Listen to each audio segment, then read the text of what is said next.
Все те рисуват в костюми и с ресън прилежно назад, с уста примълчаваща думи и смеха на духът ти млад.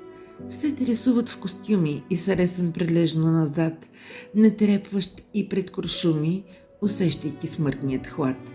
Все те рисуват по канона, с шаечна проста дрежка, безизразен като икона, сякаш без черта човешка.